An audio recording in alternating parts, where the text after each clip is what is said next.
माननीय मुख्यमंत्री जानिबा दरकार कि से विरोध दल ना ओडिशा राज्यर माननीय मुख्यमंत्री से एवं से उक्ति देवा पूर्व से चिंता करिया उचित कि किसी नहले भी तांका पद मर्यादा को से बंचा रखा हूँ कर्तव्य देला जो कथा सब कथा कहते अत्यंत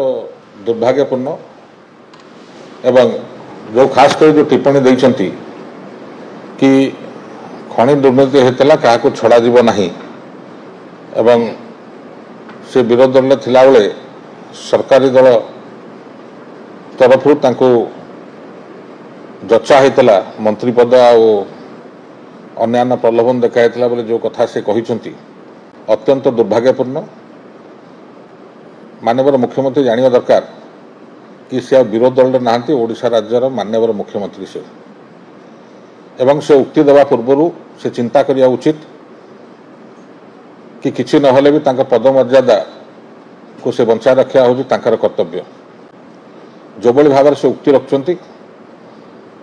एटा आदौ ग्रहणीय नुह। विजु जनता दल तरफ आम सदैव प्रस्तुत अच्छु जेकोसी परिस्थिति जेकोसी कथार जवाब देवाई। जदि से कहते विरोधी दल थिला बेले प्रलोभन देखाई क्या से गणमाध्यम तो कहून से चाहते केस कर पारते चाहते गणमाध्यम उक्ति रखिपारते।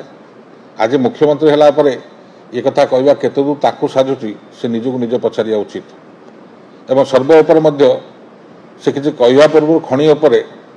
से आगे माननीय प्रधानमंत्री उक्ति को देखो ताकर जो दलर सर्वोच्च नेता से पार्लियामेंट कौन उक्ति रखिंट खनि संस्कार कौन राज्य आगुआ अच्छे ओडिशा सरकार आगुआ अच्छे संघीय व्यवस्था भर जब किए कम कर शिखा तो नवीन पट्टनायक शिख एटा नेता सर्वोच्च नेता उक्ति तेणुक ये उक्ति बोधे माननीय मुख्यमंत्री मोहन बाबू बोधे भूली गले तो क्षमता को आसिकी विरोध दल भाया प्रलाप पड़ा छाड़ू एवं ओडिशा लोक भारतीय जनता पार्टी को मैंडेट देते सरकार करने दल तांको मनोनीत कर मुख्यमंत्री हिसाब से किसी ना पद मर्यादा रक्षा करवाटा उचित एभली कथा कहले एभली उक्ति जदि गणमाध्यम जड़े साधारण सभा जदि जड़े मुख्यमंत्री रखिबो से शोभनीय नुहे।